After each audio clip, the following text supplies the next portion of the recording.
자, 출애굽기 26장 7절. 자, 출애굽기 26장 7절 한 절입니다.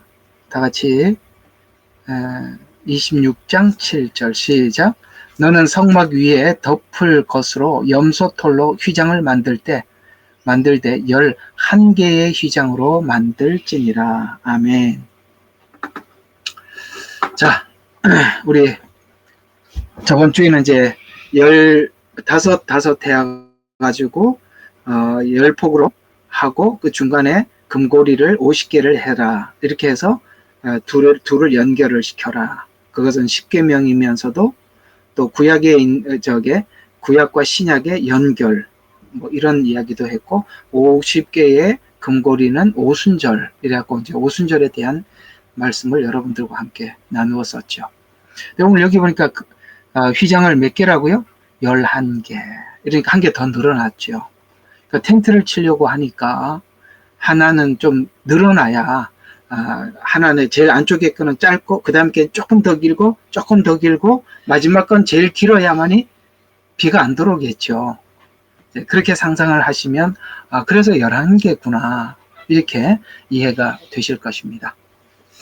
사실 우리는, 지금 여러분들과 함께 로마서를 함께 하고 있는 중인데요.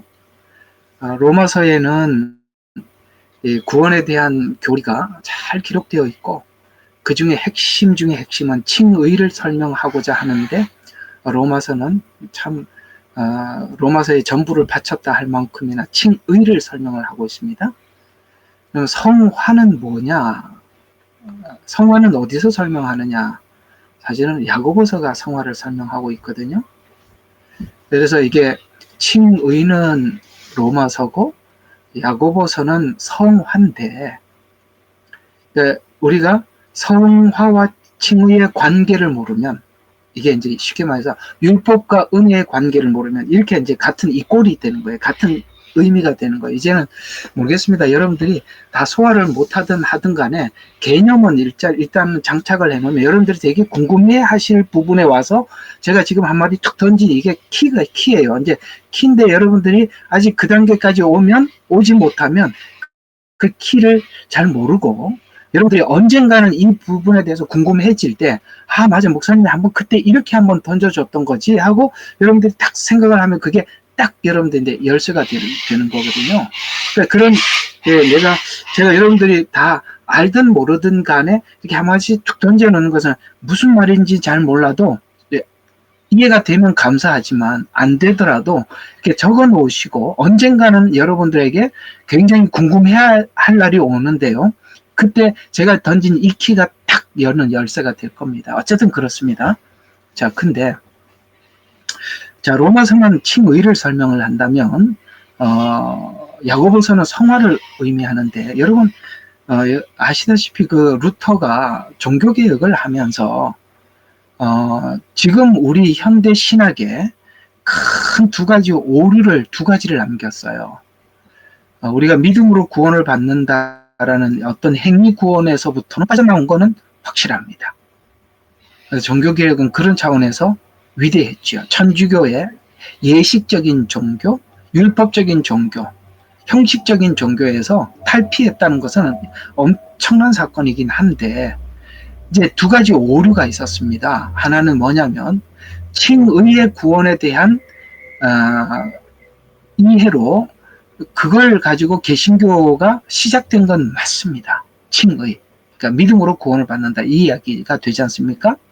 그거는 잘했고, 또 하나는 이제 믿음으로 구원받는다는 잘했는데, 이 구원과 성화의 관계를 놓치는 바람에 그는 야고보서를 지푸라기 복음이다, 쓰레기 복음이다, 이렇게 이야기할 만큼 이 야고보서를 로마서하고 너무나도 다른 것 같아. 여기는 행위를 이야기하네. 자기는 행위에서 나왔는데 로마서가 또 행위를 말하니까 얼마나 스트레스 받겠어요.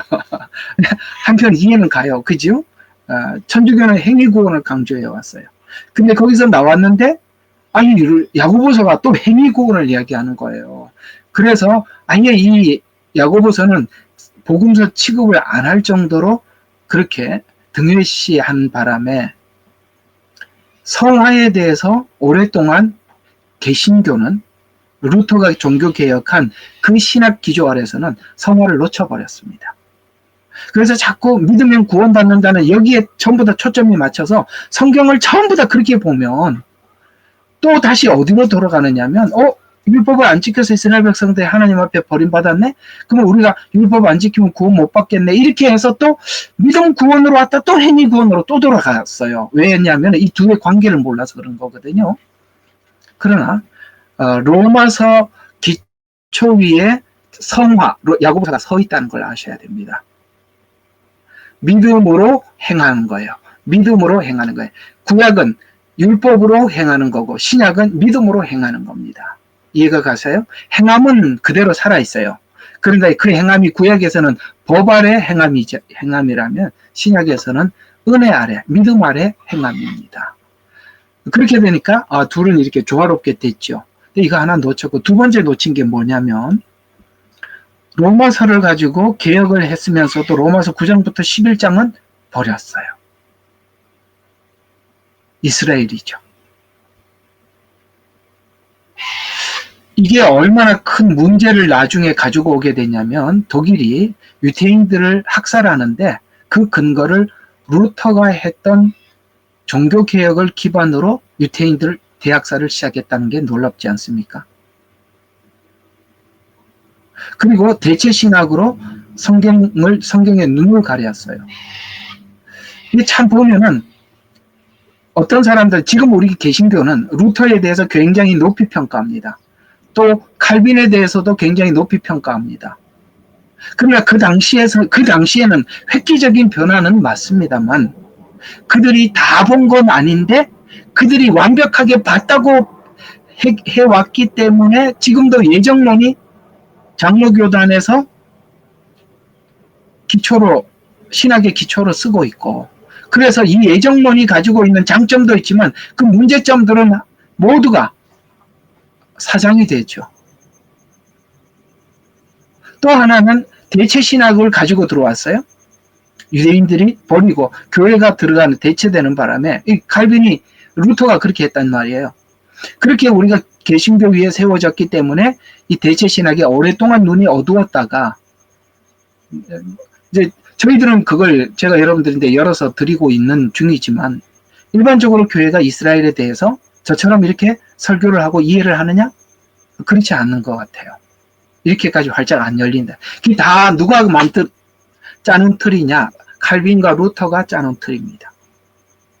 그들의 종교개혁이 신학적으로 완전했느냐? 그렇지는 않았습니다. 일부 봤지만 일부는 닫혀 있었습니다. 자, 그렇게 되면 이제 뭐가 문제가 되느냐면 오늘 저하고 여러분이 성막을 함께 하고 있는데요. 저하고 이렇게 성막을 하면서 이 덮개 하나 속에 염소털, 양털, 그 다음에 오소리 가죽 이런 이야기를 제가 여러분들한테 하고 있는데 지금 이렇게 같이 하면서 여러분들 많이 놀라지 않으세요? 이 덮개 하나에 이런 의미를 담고 있다니. 근데 구약에서는 이미 그림으로 설명을 해놨던 거거든요.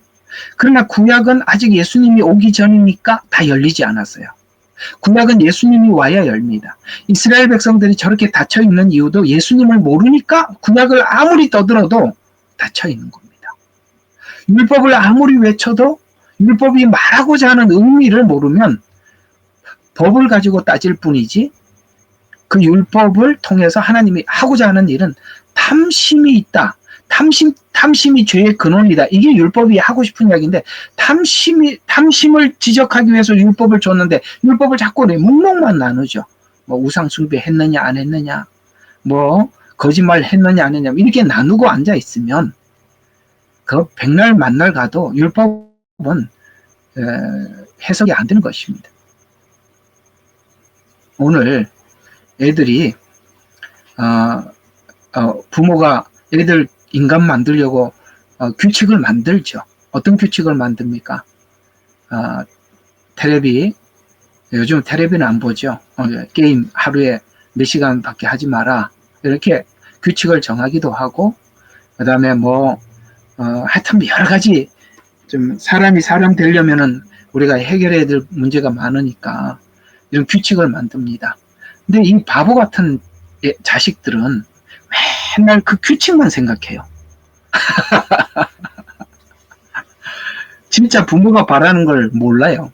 부모가 왜 자꾸 규칙을 만들고 이렇게 하는 게 옳다, 이게 맞는 거다, 이런 거 왜 하죠? 인간 되라는 거죠. 네가 그렇게 살아야 사람들하고 잘 어울린다는 거죠. 사회에 도태되지 않는다는 거죠. 사실 그게 목적이지. 그렇잖아요?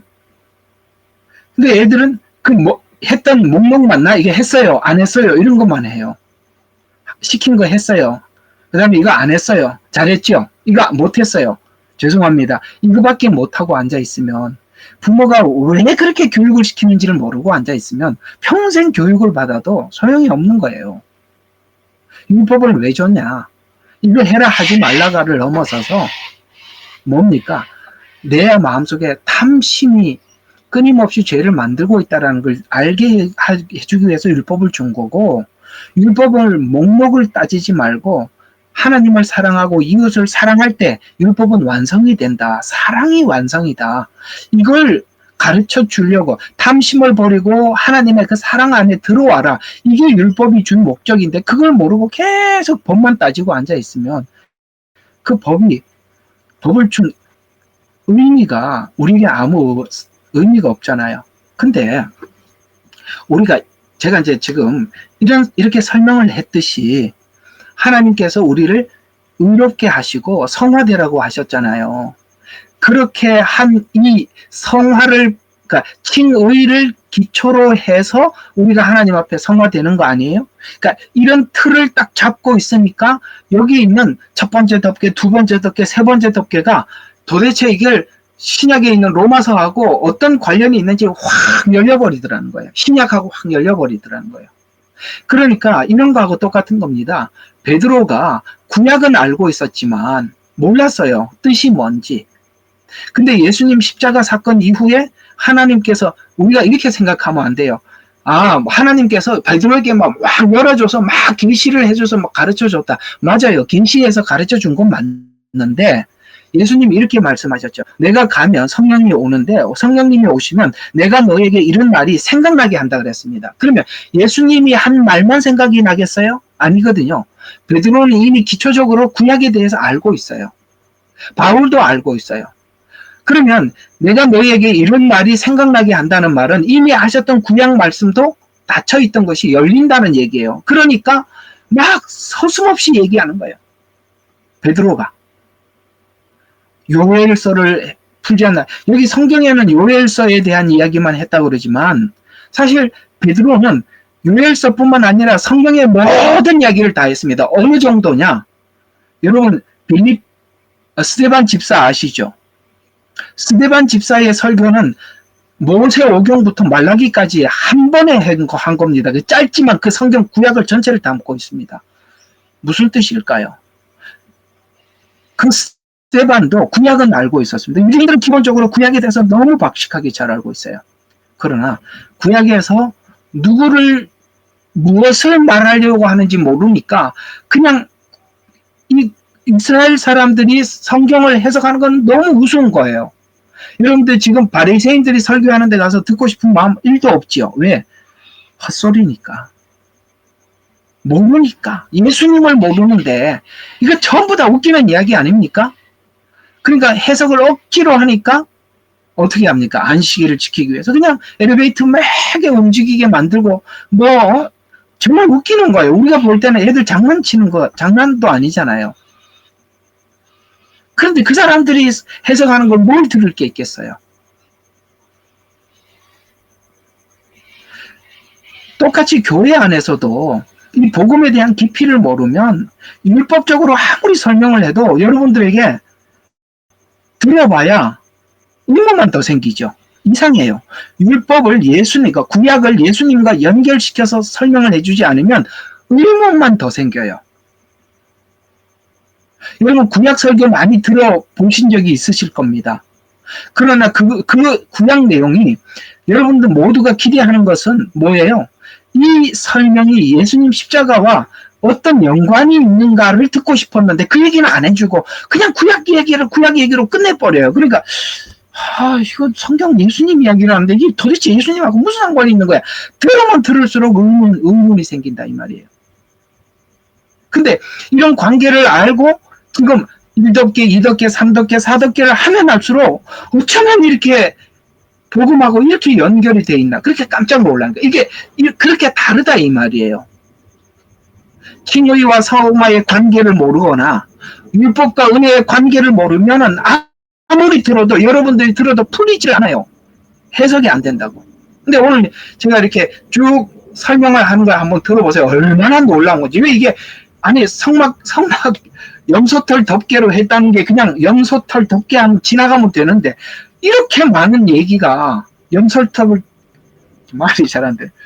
염소털 덮개에서 나오다니 놀랍잖아요. 한번 보세요. 한번 들어보세요. 이게 얼마나 신기한지 한번 봅시다. 자, 이 두 번째 덮개는 염소털 덮개로 만든 덮개인데요. 성경에서 염소를 죄의 상징으로 언급을 합니다. 죄. 아시겠어요? 자, 보세요. 양은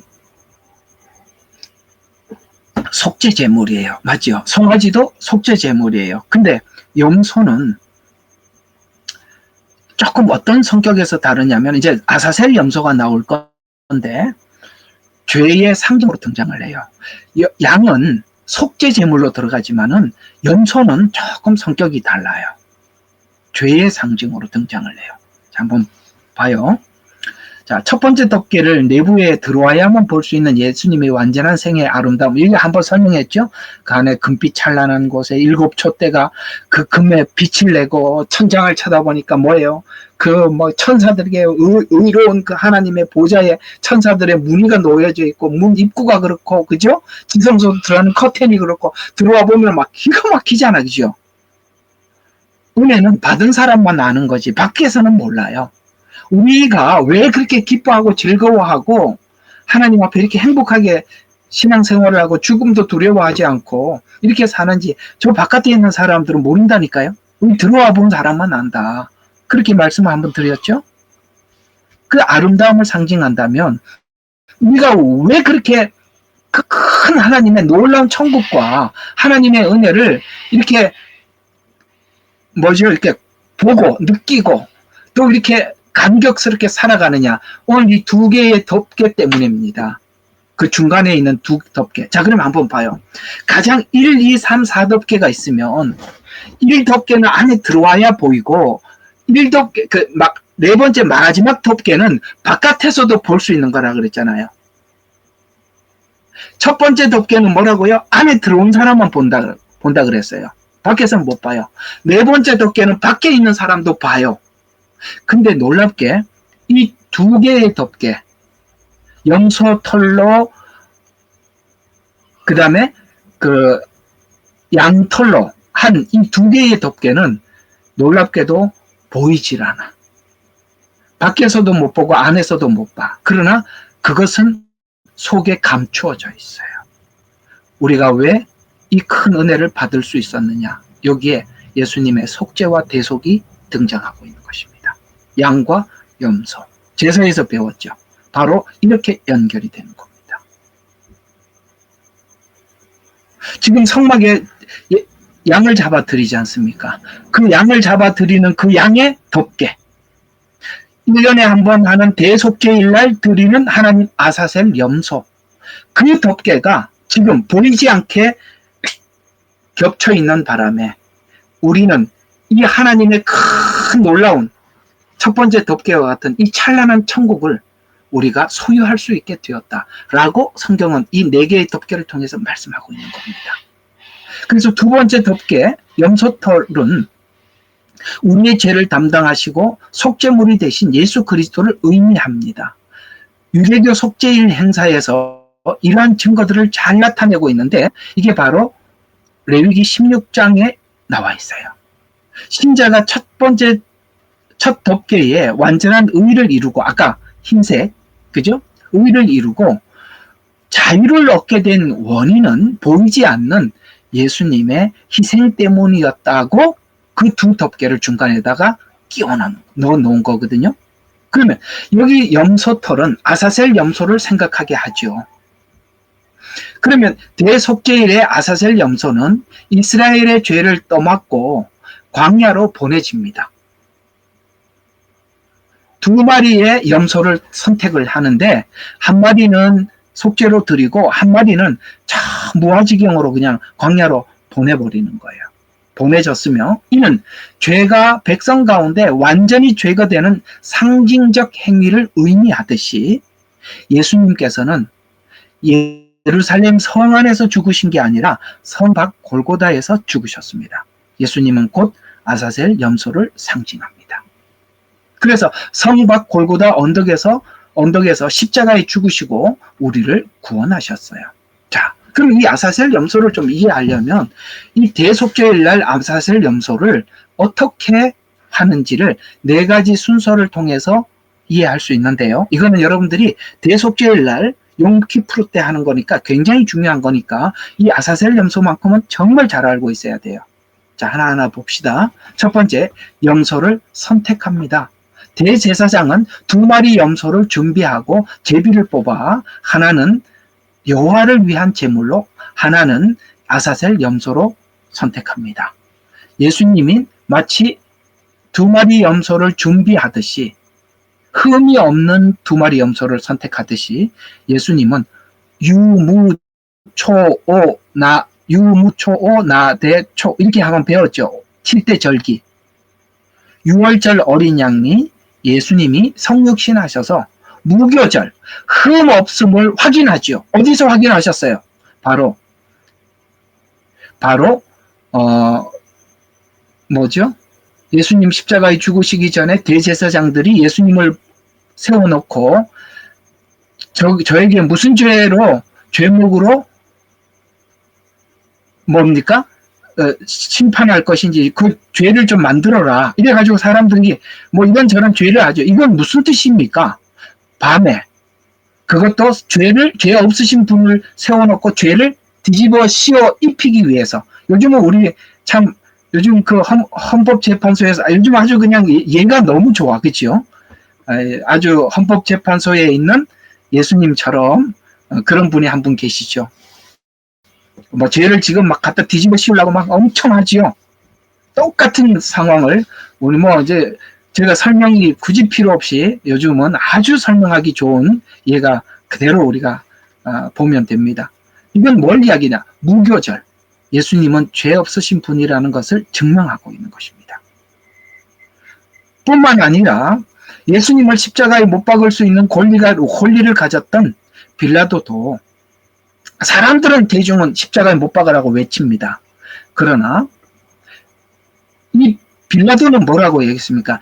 아무리 죄를 찾으려고 해도 죄가 찾을 수가 없어서 뭐라고 그럽니까? 손을 씻으면서 이 모든 책임은 너희들이 직접 당해야 한다 라고 하면서 손을 씻었습니다. 무슨 이야기입니까? 이 모든 것은 다 무교절, 죄 없으신 예수님을 상징하고 있는 것이죠. 여기까지 이해가 가셨어요? 자, 염소를 선택한다고 그랬습니다. 준비합니다. 이건 뭘로요? 흠 없는 것으로. 자, 잠깐만요. 그렇게 준비한다라고 말씀을 드린 적이 있습니다. 자, 그 다음에 두 번째, 그러면 속죄 의식에 들어갑니다. 속죄 의식은 대제사장은 자신과 백성의 죄를 위해 속죄를 진행합니다. 이후 여호와를 위한 염소는 제사장에 의해 제물로 바쳐집니다. 그것이 뭡니까? 예수님께서 죄 없는 분을 확인을 하고 그 다음에 그 의식을 쭉 진행을 하죠. 그 절차에 따라서 재판을 받고 그 다음에 골고다로 올라가고 그렇죠? 십자가에 못 박히기 위해서 이렇게 다 절차를 진행하듯이 아사셀 염소도 그랬다는 거죠. 그리고 거기에다가 죄를 전가합니다.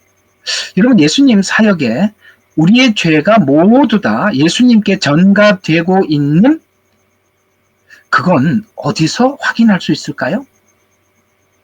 하나님께서 예수님이 십자가에 못 박히실 때 하늘도 가려서 예수님을 보지 않죠. 왜요? 예수님에게는 인류의 죄가 다 얹혀 있기 때문에 그렇습니다. 하나님도 구름으로 가리시고 보지 않으셨어요.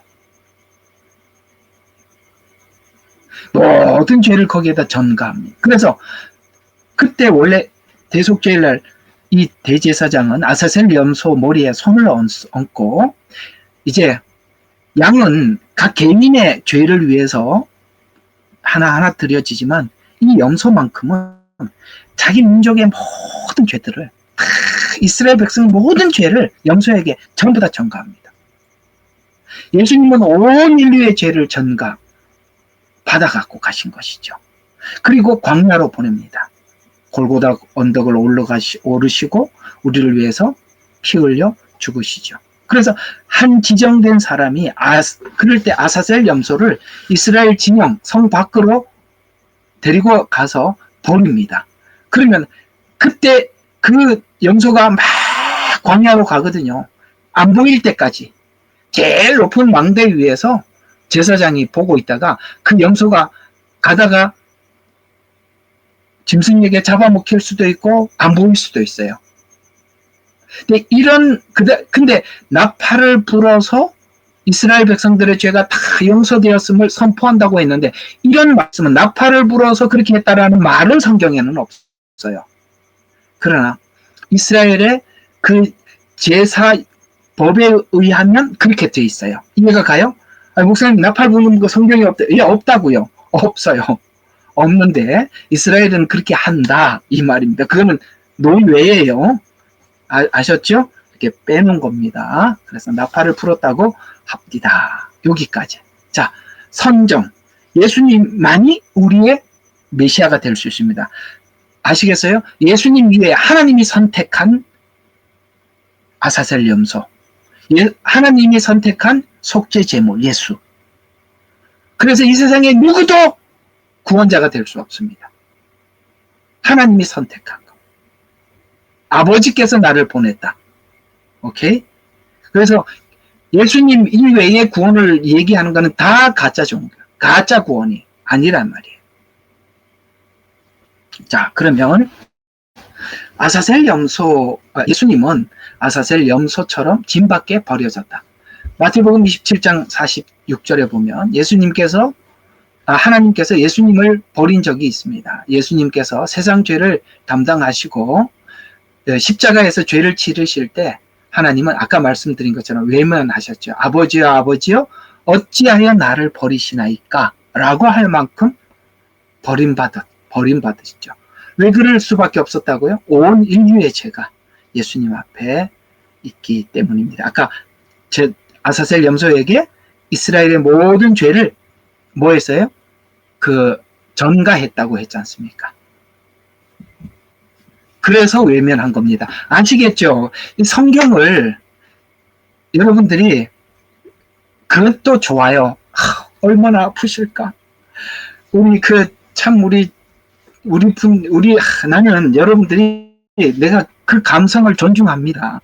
정말 존중하는데 울지만 말고 알고 울으라고. 나는 울고 뭔지도 몰라. 얼마나 아프실까? 얼마나 아프실까? 이러고 끝나면 뭔 소용이 있어? 왜 그랬는지 알고 울어야지. 네? 그러니까 사람들이 너무 신앙이 감성적이야. 우리 옛날에 패션 오브 크라이스트인가 그거 할 때 다들 그냥 안 우는 사람이 없는데 울고 한 2, 3일 지나니까 똑같아. 왜? 감성적이니까. 이유를 알고. 그러니까 성경은 정말 중요한 게 뭐냐면 저는 여러분들한테 알고 뭘 하라는 거예요. 울지만 말고. 응? 자, 그 다음 예수 그리스도는 우리의 죄를 담당시켜 버리셨습니다. 이러면 우리 잘 알고 있는 이사야서 53장 6절이죠. 우리는 다 양 같아서 그릇 행하여 각기 제 길로 갔어요. 참 맞지요. 우리 다 각자예요. 그죠? 각건을 여호와께서 우리 무리의 죄악을 그에게 담당. 아사셀 염소. 이제 이렇게 아사셀 염소하고 보니까 다 이게 접목이 되죠. 예. 그리고 두 번째 덮개는 그리스도의 의를 의미하는데, 온 인류의 죄는 예수 그리스도께서 십자가에 달리셨을 때 예수님의 의 위에 죄를 올려놓았어요. 무슨 이야기인지 아시겠어요? 예수님의 의 위에 죄를 올려놓았어요. 그래서 올려놓은 죄가 예수님의 의 때문에 용서받을 수 있었던 거예요.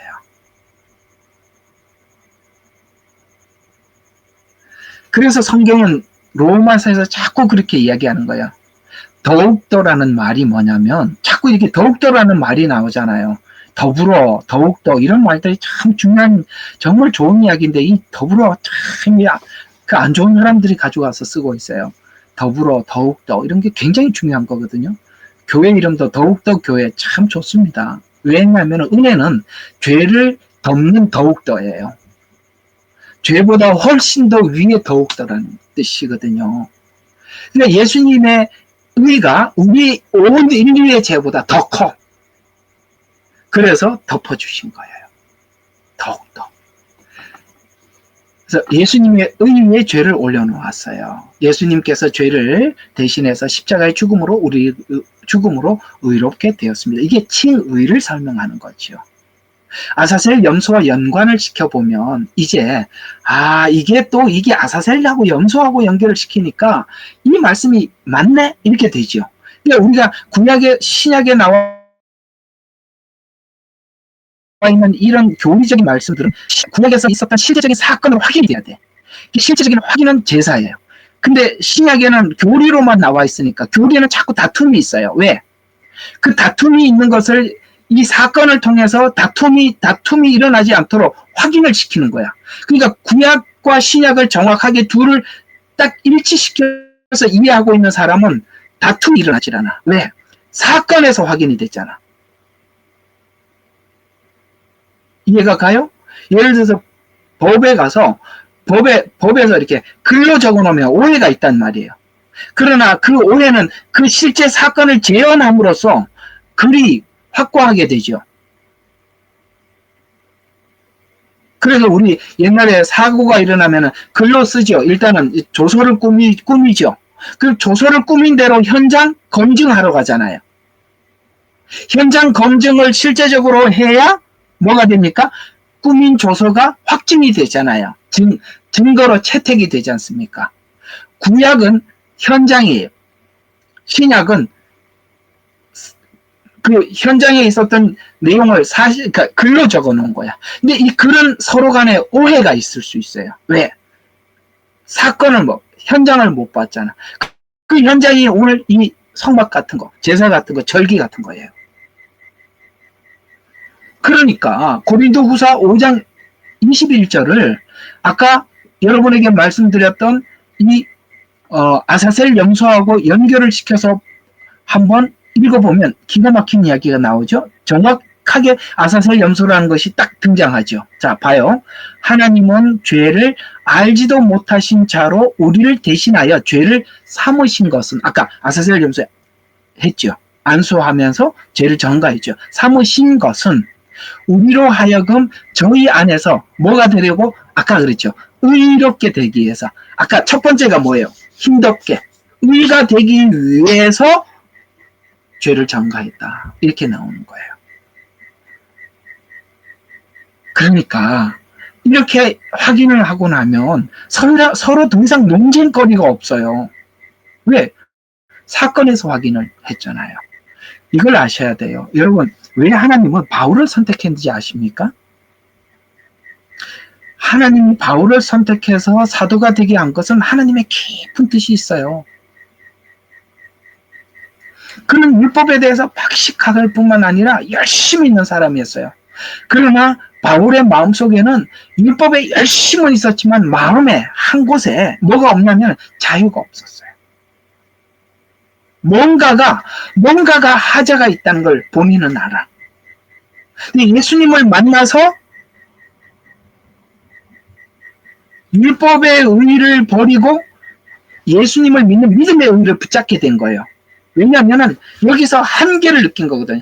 여러분, 율법은 열심을 내면 낼수록 한계를 느끼게 돼 있어요. 대충 하면 몰라. 열심히 하면 할수록 한계를 느끼는 거예요. 그 한계를 느꼈던 바울로 하여금 믿음의 자유를 주고, 이 자유를 얻으면서 구약이 설명하고 있는 모든 내용이 다 예수님에 관한 이야기라는 걸 알고 신약 성경을 적습니다. 그는 신약 성경의 어떤 내용도 자기가 자기 스스로 자의적으로 쓴 게 하나도 없습니다. 전부 다 구약 전체를 이해하고 적은 겁니다. 고린도후서 5장 21절도 정확하게 아사셀 염소하고 대입을 지키면 정확하듯이 그는 이런 모든 속죄의 과정과 방법을 정확히 알고 우리에게 기록해 준 겁니다. 그러니 여러분들이 구약을 모르면 모르는 거예요. 그렇게 구약이 중요해요. 구약을 하면 할수록 여러분 너무 놀랍죠. 그럴 수밖에 없어요. 바울은 구약을 알고 신약에서 놀라고, 우리는 신약을 알았다고 구약 보고 놀라는데, 뭐 이쪽 보고 저쪽 놀라 아무 상관없는데, 누구는 신약에서 구약 보고 놀라고 구약에서, 그러니까 이방인들은 그럴 수밖에 없어요. 신약 보고 구약에서 놀라는 거예요. 이방인 유대인들은 구약에서 신약 보고 놀라는 거야. 끊어진 게 아니란 말이에요. 이렇게 연결이 돼 있다, 이런 말입니다. 자, 그래서 하나님의 의가 되게 하려 하심이라 라는 말처럼 흰색은 의를 의미하는데, 예수님은 의로운 분으로 십자가를 지셔서 신자에게 의를 주셨습니다. 그래서 염소털 덮개는 예수님의 의를 나타내죠. 의를 위해서 바로 예수님은 아사셀 염소가 되신 것입니다. 자, 예수님은 의로우신 분입니다. 죄와 전혀 상관없으신 분이죠. 예수님의 의를 여기서 설명하는데, 예수님께서 겟세마네 동산에서 기도하실 때, 자, 보세요. 누가복음 22장 42절 보니까 우리는 이렇게 생각을 했어요. 아버지여, 할만하시거든 이 잔을 내게서 옮겨주십시오. 그러니까 이게 이제 우리가 1차적으로 어떤 생각을 하냐면, 예수님 십자가 안 지고 그냥 하면 안 돼요? 이렇게 생각했죠. 예수님, 하나님, 내 십자가 안 지고도 저 사람도 용서할 수 없어요? 좀 그거 안 하면 꼭 해야 됩니까? 꼭 이렇게 들었죠. 그래요. 우리 머리로는 그밖에 안 돼. 우리 머리로는 그밖에 안 되는 거야. 근데 봐요. 이게 이런 거예요. 우리가 신앙이 깊어져 가면 다 우리 관점에서 이해하던 게 하나님 관점으로 돌아가야 훨씬 더 깊이 이해가 되거든요.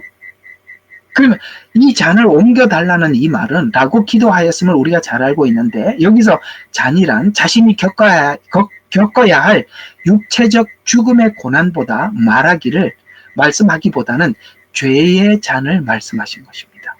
하나님, 내가 인류의 모든 죄의 잔을 그리고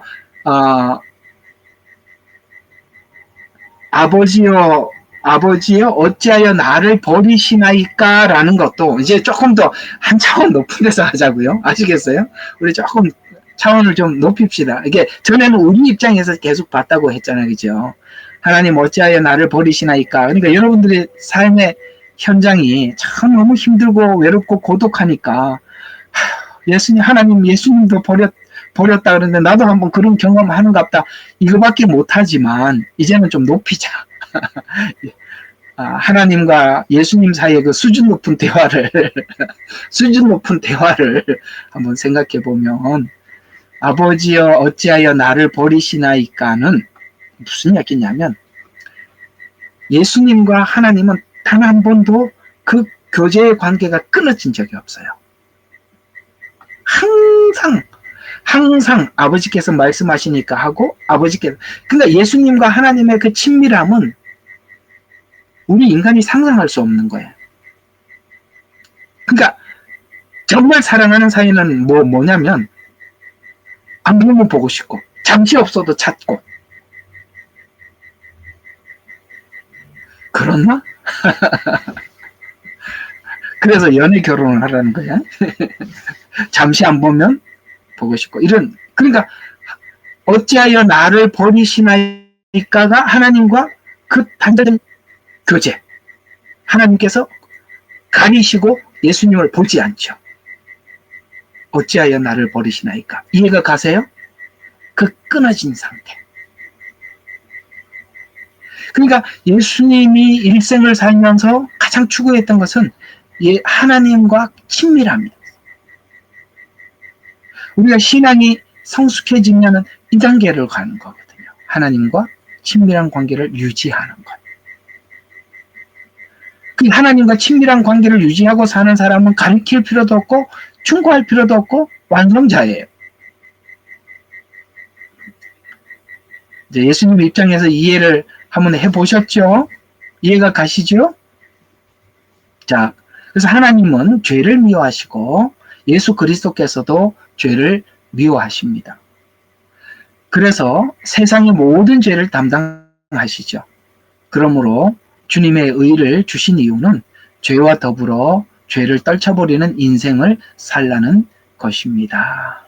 자, 그러면 제가 요거를 다음 주에, 이거는 한국 갔다 와서 해야 될 것 같아요. 근데 오늘은 좀 중요한 거 하나만 좀 더, 진짜 중요한 거거든요. 제가 오늘 이걸 준비해 놓고 엄청 기다렸습니다. 엄청 기다렸으니까 잘 들어주시면 고맙겠습니다. 자, 이 셋째 덮개 이야기는 좀 뒤로 빼고 어디를 봐야 되냐면은, 요거는 좀 정리를 조금 하고 할게요. 다 귀중한 자료들이라 하나하나 참 소중한 것들입니다. 자, 요거 하나 하려고 그래요. 오늘 진짜 너무 귀한 거거든요. 자, 그러면 이제 우리가 한 가지 정리해야 될 게 있어요. 미스테리. 그게 뭐냐면은, 에덴 동산에서 하나님께서 찾아오셔서 가죽옷을 지어 입히니라 이렇게 하면서 지나가 버렸단 말이죠. 그 가죽옷이 뭔지도 얘기도 안 해주고, 그죠? 그냥 지나가 버렸어요. 근데 우리는 그냥 그 가죽옷 그러면은 거기서 우리가 이해할 수 있는 수준은 어떤 희생된 한 마리의 양, 동물, 이렇게 생각하겠죠. 그렇죠? 그 희생된 어떤 동물, 그게 이제 어디서 바로 등장하느냐? 아벨의 예배에서 나오죠. 아벨은 하나님께 동물로 제사를 드리고 가인은 곡식으로 제사를 드렸죠. 맞나요? 그러니까 아벨의 제사는 짐승으로 드렸다. 그 다음에 가죽옷을 지어 입혔다. 뭔가 이 꼴이 딱 형성이 되지요. 제사에 보니까 양, 염소, 송아지, 비둘기 다 동물이죠. 거기서 하나 더 추가한 게 뭐죠? 제사에서 피. 점점 이렇게 확대해서 설명하고 있죠. 가죽옷, 아벨의 제사에 어떤 희생된 짐승, 제사에서 등장하고 있는 좀 구체적이고 체계화된 제사법, 거기에 강조하는 피. 그래서 죄 용서함을 받으려면은 어떤 죄 없는 누군가의 희생과 피로 인해서 용서받는다가 이렇게 딱 뭔가 이렇게 감이 서지요. 이게 히브리서 이야기잖아요. 이게 히브리서 이야기잖아요. 이제 그렇게 해놓고 가죽옷이 뭐냐? 라고 봤더니 이렇게 설명하고 있어요. 그게 히브리서 이야기예요. 9장. 야, 히브리서 9장이 열린다. 이제 가죽옷으로 열리는 것입니다. 한번 보시죠. 히브리서 9장 어디서? 자, 12절부터 22절. 자, 한번 풀어보겠습니다. 가죽옷을 풀어보죠. 9장 12절에서 22절.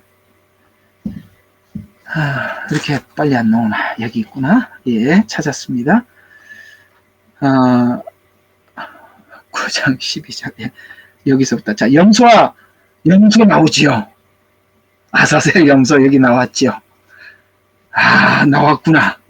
자, 이게 가죽 옷이 막 뭔지 이제 풀어지기 시작합니다. 그 다음에 송아지 피로 아니하고 오직 자시의 피로, 이게 구약에 아까 말씀드린 전부죠. 가죽옷, 짐승, 염소, 송아지. 이거는 송아지는 속죄 제물의 대표자죠. 거기에 양도 있고 비둘기도 있습니다. 그냥 여기는 송아지로 이렇게 표현해도 아니까 송아지로 한 겁니다. 자, 송아지, 그 다음에 피. 이거 제사에 가장 중요했던 거죠. 피로 아니하고, 이거 구약 제사가 아닌. 그 구약 제사는 이렇게 해야만이 죄 용서함을 받는다라고 가르쳐 주는 것으로 끝났죠. 가르쳐 주는 것으로 끝났죠. 그걸로는 완전하지 못했다는 것을 알았죠. 1년에 매번 드려도 후년에 또 해야 돼. 근데 하더라도 양심까지는 안 해. 양심까지 못했다는 것은 우리 탐심과 욕심은 고치지 못했다. 이런 이야기가 되는 겁니다. 자, 피로 한 번 자신의 피로, 이제 앞에 지금까지 염소와 송아지 피로 아니하고라는 말은 이미 구약의 제사에 대해서 한계를 느낀 자들만이 이해할 수 있는, 안 되는 걸 이해하는, 그러니까 여기서 끊고 그 다음에 예수님의 피와 그 구약의 제사와 어떤 차이가 있느냐. 자, 피로, 자신의 피로, 아까 앞에 있는 피와 자신의 피, 예수님의 피를 이미 구약에서는 피로 죄 용서함을 받는다는 걸 알고 들어와서 예수님의 피를 이해해 들어간 겁니다. 이해가 가세요? 왜 구약에 이 제사가 필요했는지. 그러니까 한 번 성소에, 구약엔 여러 번인데 왜 한 번이래? 한 번. 그때는 여러 번. 이렇게 다 대조가 되는 거란 말이죠. 성소에 들어가셔서 1년에 한 번밖에 못 들어가는데 성소 위장을 활짝 열어놓고 그냥 들어가 버리고 우리도 들어가 버렸구나. 이런 거 저는 들어간 상태다 이 말이에요. 성소에 들어가셔서 우리를 위하여, 그건 예수님만 한 게 우리를 위해서 그걸 위장을 열었구나. 됐죠? 영원한 구속을 이루셨느니라. 완성했대요. 이 한 절이 너무 크지 않아요? 구약과 신약에 있는 모든 걸 다 담아버렸죠? 제사에. 의미를 다 담았어요. 그리고 이제 이게 이 내용을 풀어갑니다. 황소와 염소의 피와 암송아지의 제도, 불길한 자들에게, 이제 푸른 이야기예요. 이절은 결론이고, 이게 설명을 한다 이 말이죠. 자, 불결한 자들에게 뿌려 육체를 정결케 함으로 거룩케 한다면, 와, 대단하다. 이것도 대단하다 이 말이죠. 이것도 정결케 하는 힘이 있다면, 정결이라는 포인트를 붙잡아요. 정결, 하물며 더욱더, 이게 이제 로마서에서는, 여기서는 하물며로 나오고 거기는 더욱더로 나온단 말이죠. 자, 하물며 영원하신 성령을 통하여 흠없는 자신을 하나님께 드린 그리스도의 피가 어찌하여 죽은 행실, 어디까지 갔다고요? 죽은 행실을 살리려면 양심이 살아나야 돼. 구약은 양심을 살려내지를 못했단 말이에요. 그래서 우리가 예수를 믿어 구원을 받았다는 것은 죽은 행실을 살려내는 겁니다. 양심이 회복되는 것이고, 이런 일들이 아무 일도 일어나지 않는데 예수 믿어도 그거는 예수님의 피가 당신과 아무 관련이 없는 거예요. 자, 봐요. 죽은 행실에서 너희 양심을 정결케 하여 살아계신 하나님을 섬기게 하지 못하겠느냐. 이런 연유로 그는 새 언약의 중보자시니, 옛 언약, 그러니까 왜 새라고 말하죠? 옛 언약이 있었다는 거지. 그건 구약이잖아요. 새 언약의 중보자이시니, 이는 첫 언약 때, 구약의 이스라엘 백성들과 모세와 맺은 언약입니다. 때에 범죄한 것으로 구속하시려고 죽으심으로써 부르심을 받은 자들로 영원한 유업을 약속을 받게. 아까 영원한 구속, 여기는 영원한 유업. 영원이라고 계속 하는데 왜 그걸 됐니 안 됐니, 왜 그런 헛소리를 하냐 이 말이에요. 성경은 영원이라고 얘기를 하잖아요. 영화롭게 하느니라 이렇게 했잖아요. 네, 성경이 맞지요. 자, 이제 이걸 어떻게 이루었는지를 이야기하는 거예요. 자, 봐요. 유언이 있는 곳에는 유언하는 자의 죽음도 필연코 따라와야 하리니. 야, 이게 이제 여기서부터 머리에 쥐가 나는 거였죠. 이게 또 무슨 말이냐. 유언하는 사람이. 자, 보세요. 유언과 같은 언약이라는 거예요. 예수님께서 새 언약을 하실 때 유언 같은 언약을 해야 돼. 이건 내 피다. 내 살이다. 그러려고 그러면 죽어야 되잖아.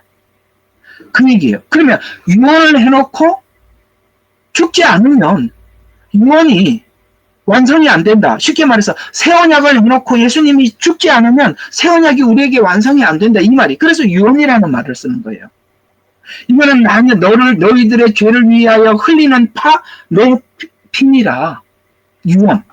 그걸 이야기하는 거죠. 새 언약을 할 때. 자, 유언이 있는 곳에는 유언하는 자의 죽음도 필연코 따라와야. 그렇죠. 그래 유언이 완성이 되듯이 이런 말이에요. 17절부터 한번 보겠습니다. 자, 유언은 사람이 죽은 후에야 효력이 있으며 유언한 자가 살아있는 동안엔 전혀 효력이 아까 말씀드렸죠. 그러므로 첫 언약도 피 없이 드려진 것이 아니니 모세가 율법대로 모든 계명을 온 백성에게 말한 후 송아지와 염소의 피와 물과 주홍색 양털과 우슬초를 가져다가 그 책과 온 백성에게 뿌리며. 이게 무슨 말이냐면은 이스라엘 백성들이 이제 10계명을 받아갖고 내려왔을 때 10계명을 공포합니다. 이제 이 계명을 하나님 나라 법이니까 이 법을 지켜라 라고 그렇게 해서 하나님의 백성이 되겠냐고 약속을 해라 그랬더니 그 사람들이 약속을 하겠다고 네 하고 대답을 했을 때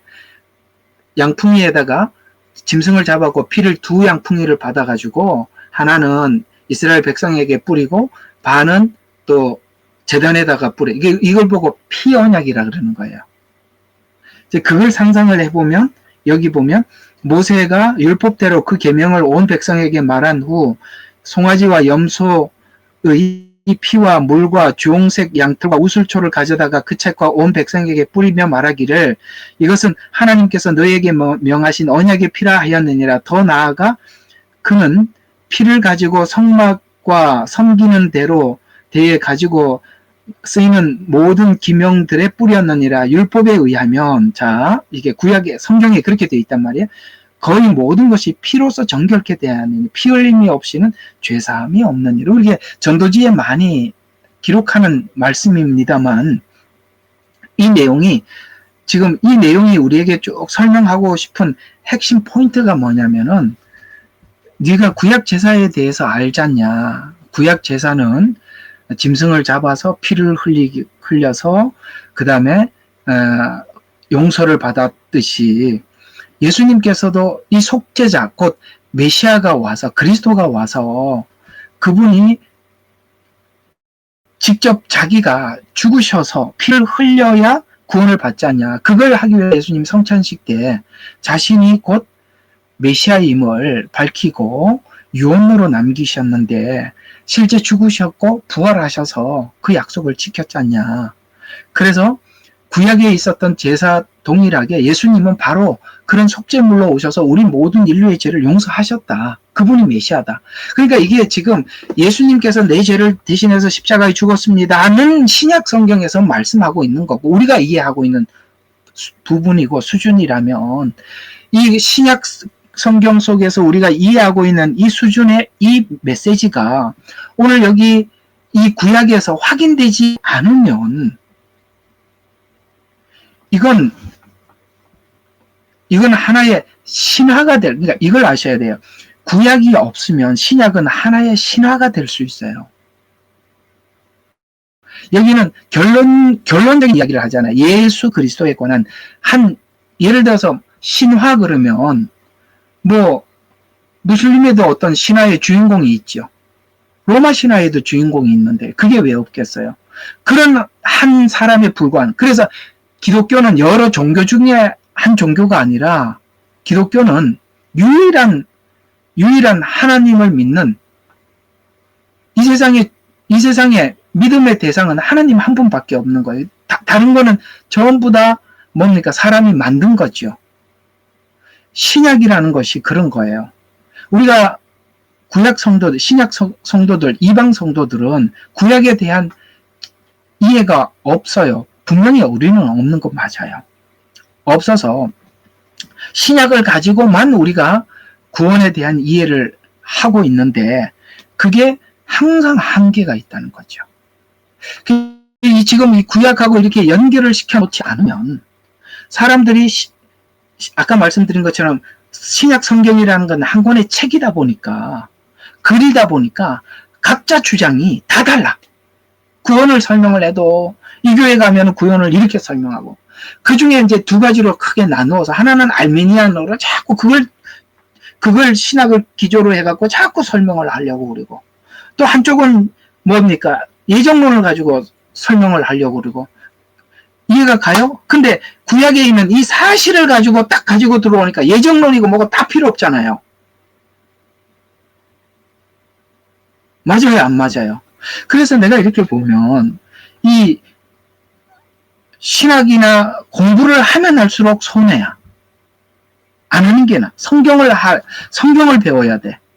성경을 배워놓고 나중에 신학이 분류가 돼. 분류를 할 수 있단 말이에요. 아시겠어요? 이거 나눌 수가 있는데, 이 지식도 없는데 신학을 배워놓으면 계속 마지막에 가보면은 신학으로 따져갖고, 목사님 저하고는 안 맞네요. 안녕히 계세요. 특히 목사님들이 그렇게 많이 그러세요. 목사님들은 친구가 되기가 너무 힘들어요. 왜? 신학으로 서로 따지니까. 여기 있는 목사님들도 여러분 오셨었어요. 근데 이분들이 결국에는 어디에서 갈라지느냐? 목사님, 저는 구원에 대한 이해가 목사님하고 좀 다릅니다. 안녕히 계십시오. 종말론에 대한 이야기도 저하고도 다르네요. 그렇게 되게 돼 있어요. 왜? 신학을 가지고 가니까. 신학은 천차만별이거든요. 오늘 저기 한번 제 설명에 여러분 한번 신학으로, 이게 지금 신학이세요? 저는 신학 하나도 안 썼어요. 저는 신학교에서 배운 것 전혀 여기 여러분들 설교하는데 전혀 쓰지 않습니다. 난 뭘 배웠는지도 기억도 없어요. 졸업한 지가 아마 몇 년 지났는데 그걸 어떻게 내가 기억하겠어요. 저는 신학을 가지고 설명한 적이 한 번도 없습니다. 진짜 없습니다. 그냥 성경 그대로 푸는 거예요. 그러니까 이게 없으니까 통하는 거예요. 없으니까. 왜 평신도들은 그게 통하냐? 여러분들 신학이 없으니까 통하는 거예요. 그래서 하지 말라는 거예요. 참 답답할 노릇이에요. 그래서 오늘 여기 이제 쭉 이게 오늘 염소 이야기하고 가죽옷하고 이렇게 쭉 해보니까 참 기가 막히잖아요. 오늘은 이제 여러분들에게 염소와 아사셀 염소만 이야기했죠. 두 번째 덮개. 세 번째 덮개는 이제 양으로, 붉은 양으로 하는 거거든요. 덮개거든요. 이제 다음 주에는 이제 속죄. 그러니까 제사 배웠죠. 오늘 이게 제사 이것만 좀 하고 지나갑시다. 끝냅시다. 제사는 두 가지 제사가 있다 그랬어요. 크게 속건제, 속죄제. 되게 중요하다 그랬습니다. 이 제사에 이 두 가지만 알면 나머지 제사들은 여기 이제 자석처럼 착착착 붙는 거예요. 그러면 속죄제는 뭐냐? 우리 혹시 이런 죄라는 말이 있고, 죄악이라는 말이 이렇게 성경에 보면, 죄는 죄지, 뭐 어떤 거는 죄라 그러고, 어떤 거는 죄악이라 그러고, 거기다 왜 악을 더 붙였나. 그런 생각도 안 드세요? 그러니까 아무 생각이 없이 읽으면 그게 안 보이는데, 자세히 읽다 보면, 어떤 거는 죄라고 말을 하고, 어떤 거는 죄악이라고 하면서 지나가요. 그리고 뭐 죄얼이라는 말도 나와요. 혹시 아세요? 그 죄얼? 부모로부터 유전돼요. 그러니까 원죄. 그걸 뭐 얼이라 그러게 흘러간다. 이런 뜻이에요. 근데 이제 속죄제, 속건제 같은 것도 보면 어떤 거냐면 우리가 이런 말을 하잖아요. 알고 지은 죄, 모르고 지은 죄. 우리는 죄 그러면은 내가 인지하고 있는 죄를 가지고 하나님 앞에 회개하지요. 근데 내가 인지하지 못한 죄가 훨씬 많을 텐데도 인지를 못했으니까 회개 못하죠. 그러면 내가 고백을 안 하면 다 용서 못 받는 거냐. 이렇게 되는 거지. 그죠?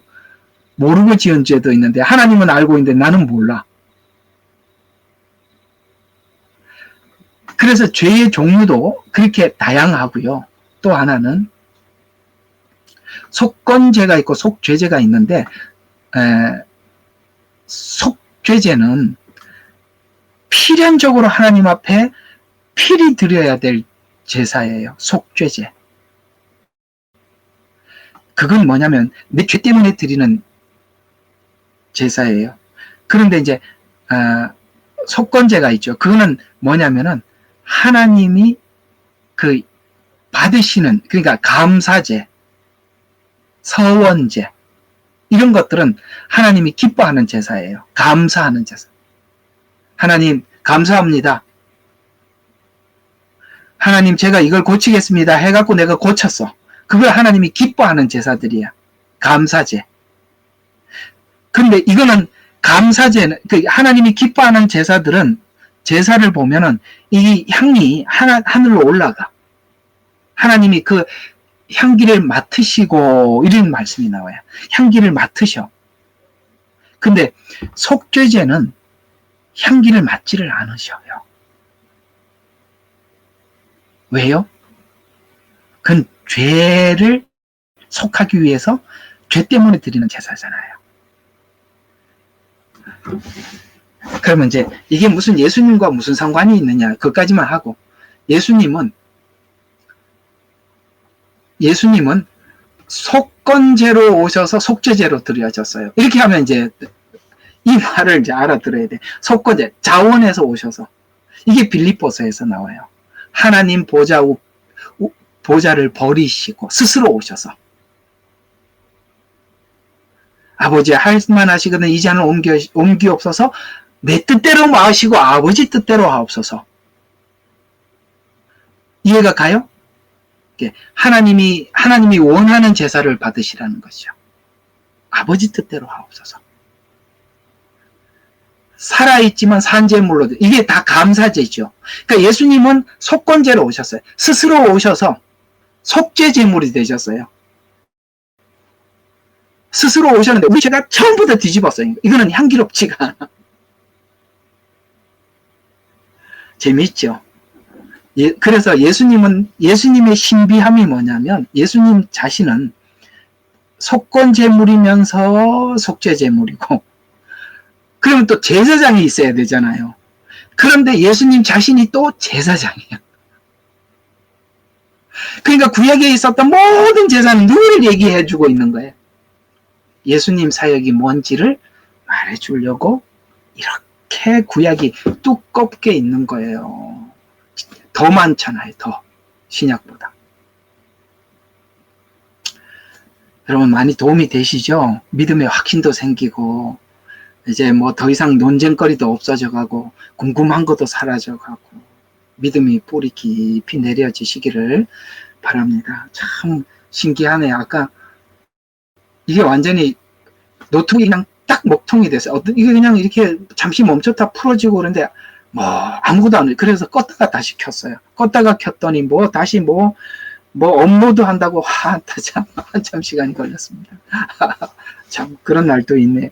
그러니까 이럴 때는 이게 너무 중요하니까 그렇다 이렇게 생각하고 공부 확실하게 하시기를 바랍니다. 오늘 이 내용도 이렇게 올려놓을게요. 근데 이걸 어떻게 합칠 줄 몰라가지고, 이건 제가 이 카톡에다가 이게 올려놓을 테니까 누가 이게 음성 파일 좀 만들어서 저한테 좀, 이걸 어떻게 올리는지 전 모르겠어요. 하여튼 나중에 이야기합시다. 기도합시다. 하나님 고맙습니다. 오늘은요, 이 창세기에 아담과 하와에게 지어줬던 그 가죽옷이 이 성막에 있는 이 네 덮개를 이야기한다는 거 이제 알고 깜짝 놀랐습니다. 그저 에덴 동산에서는 여인의 후손이 와서 이 희생을 치룰 것이고, 또 그는 뱀의 머리를 밟을 것이라고 말씀하셨고, 또 가죽옷이라는 이런 도저히 서로 연합할 수 없는, 이해되지 않는 그 동떨어져 있는 것 같은 이 말씀이 바로 성경 전체를 통해서 하나님께서 활짝 열어주시니 감사합니다. 성경 어디도 막히지 않게 해주시고 다 예수님으로 인해서 열려지게 하여 주셔서 우리 속에 있는 이 믿음이 더 분명하고 선명해져서 정말 기뻐 뛰며 찬양하며 하나님 예수를 믿는 우리 귀한 성도들이 다 되게 하옵소서. 예수님 이름으로 기도드렸습니다. 아멘. 예레미야의 눈물은 시대에 맞는 말씀 선포와 변질되지 않은 순수 복음을 외치고 있습니다. 함께 연결되어 하나님께 예배드리며 이 마지막 때에 하나님께 쓰임받길 원하시는 분은 카카오 채널로 연락 주시면 연락드리도록 하겠습니다. 고정 댓글에 채널 경고와 착제에 대비한 예비 채널과 제2채널 링크를 올렸습니다. 이 채널 또한 구독 부탁드리겠습니다. 감사합니다. 우리는 역사상 가장 중요한 시점을 지나고 있습니다. 하나님께서는 하나님의 일을 하시기 전에 사람을 준비시키셨음을 우리가 알고 있습니다. 하나님 말씀은 마지막 때에 대추수, 대부흥의 때가 있다고 분명히 예언하고 있습니다. 아멘. 하나님의 말씀이 그대로 성취될 것을 믿습니다. 예레미야 눈물은 잠자는 교회와 영혼을 깨우기 위해 노력하고 있습니다. 이 가슴 뛰는 일에 함께 하길 원하시는 분은 카카오 채널로 연락 주시기 바랍니다. 당신은 위대한 하나님의 사람입니다.